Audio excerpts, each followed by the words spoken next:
माता कामाख्या की, सभी संतों की, गौ माता की, बोलिए सच्चे दरबार की, करौली शंकर महादेव धाम की, गंगा मैया की। हर हर महा। दरबार में आप सभी का पुनः बहुत बहुत स्वागत है। जो भी आप वैदिक प्रक्रिया करते हैं दरबार से जुड़ के, आपको पता ही है सबके कष्ट जाते हैं। एक व्यक्ति से मिलते इसलिए परिवार के हैं कि आपको आभास रहे कि जैसे हम प्रार्थना संकल्प से स्वस्थ हुए हैं, ऐसे हमारे परिवार के सभी सदस्य अपने अपने प्रार्थना और संकल्प से स्वस्थ हो सकते हैं। और जो लोग भी आए परिवार के स्वस्थ हैं ही। जो असाध्य रोग हैं, दरबार उनके लिए एक दिवसीय महाहवन जो कराता है वो निःशुल्क, उसे ज़रूर कर लेना चाहिए, ताकि जो असाध्य रोगों की स्मृतियां हैं वह स्मृतियां भी नष्ट हों।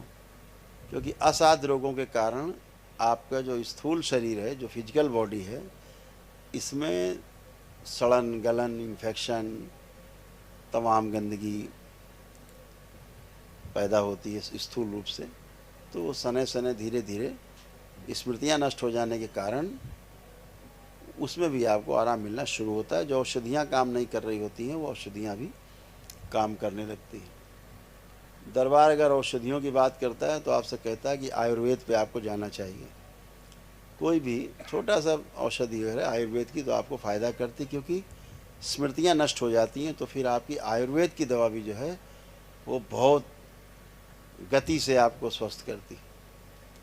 तो जो असाध्य रोग हैं उनमें आयुर्वेदिक औषधियों का सहारा लेना चाहिए। बाकी जो 400 प्रकार की बीमारियां हैं ये, इनमें कोई औषधि की आवश्यकता नहीं होती, वो आपका एक दिन में ही समाप्त हो जाती, जो आप सब में समाप्त हो चुकी है। मुख्य रूप से समस्या जो है वो मानसिक वैचारिक समस्या ज़्यादा है।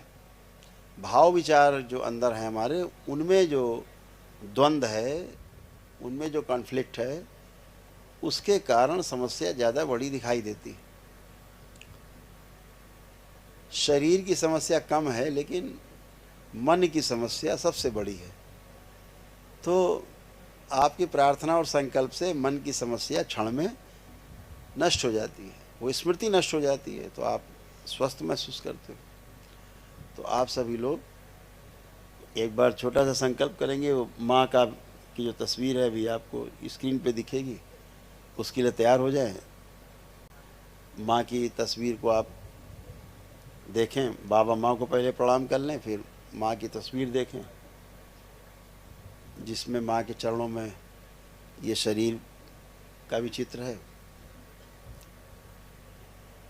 और बाल चोटी खुले रहें आप सबके, नेत्र बंद कर लीजिए, माँ को अपने हृदय में बसा लीजिए बिल्कुल अंदर, नेत्र बंद करके, और खूब अंदर ध्यान से देखिए।